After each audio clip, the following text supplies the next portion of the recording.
Hello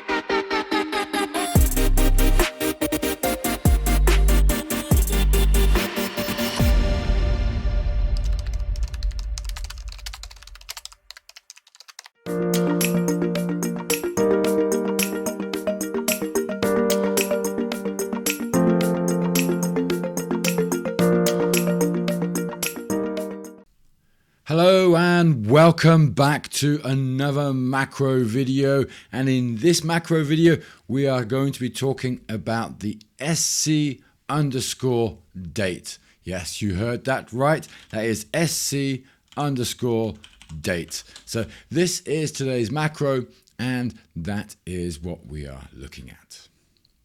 Okay, so the SC date macro is designed for date manipulation, you may think, and that's what it is.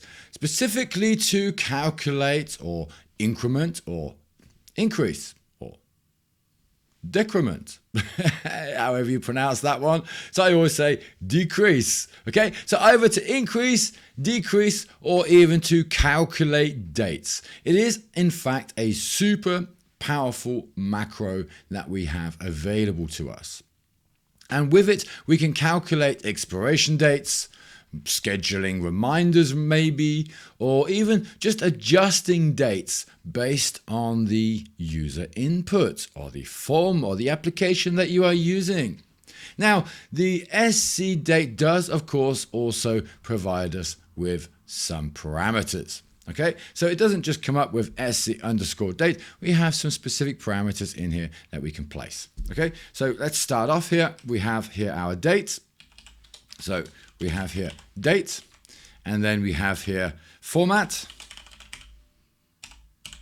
and then we also have the operator. Okay, and after the operator we have then the numbers, or the days, or the months and the years. So this is actually multiple values in here that we can place in here. So we can go 0, 0, 0, for instance, and we can then increase or decrease values depending on. So a good example for that is of course provided on the Scriptcase.net website. Because then here we have the SC date macro available to us, and we can see how it pretty much functions. So if I take this first example here, and we will just work with that one. Okay, so here we are with our birth date.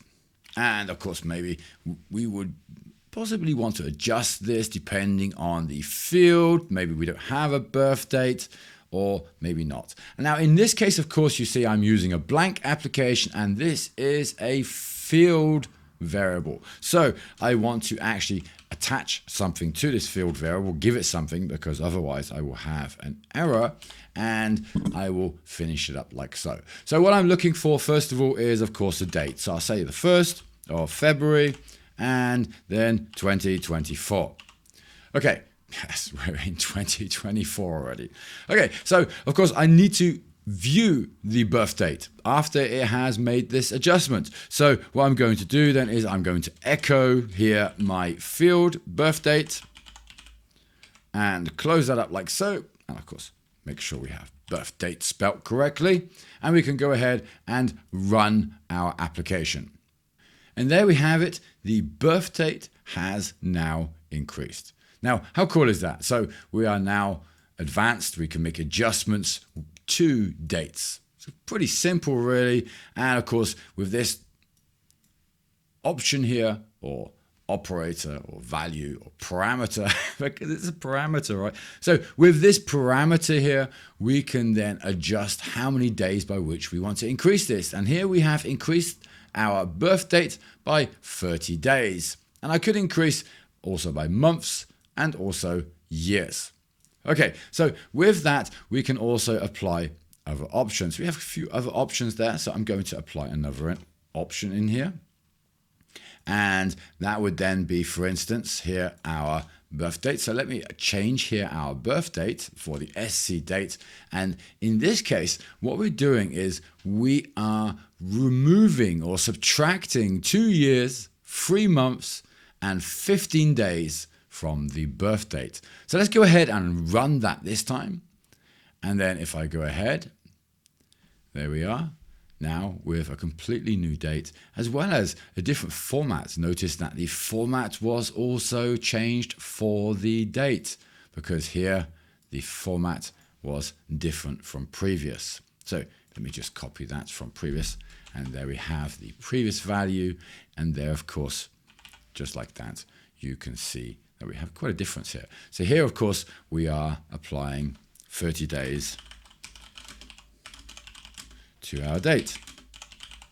Okay, just like with this one here, and then with this next one we are then subtracting, and it was then 2 years, 3 months and 15 days. Now, how awesome is that? So that is a pretty awesome macro we have there. And of course, as well as subtraction, we can also add dates. We can adjust the date. And again, adjust here the format to how we then also want to have it presented. And it's really an awesome macro to have available within the Scriptcase arsenal. But wait, just before we finish up, I should of course mention the applications in which you can use this. And that would be the blank, calendar, chart, grid, form, control, menu, as well as the report PDF applications. And within various events. So as you've seen, I've just used it within the blank application, meaning you can pretty much use it in the majority of events that you have available within Scriptcase. Meaning on after insert, on application init, on validate, on before update, whatever you like. You can of course try it out and see if it works generally, or of course don't forget to check the Scriptcase documentation. So I hope you like this macro, and of course use it within your own applications because yes, Scriptcase is awesome. So thanks for watching, and until the next macro day.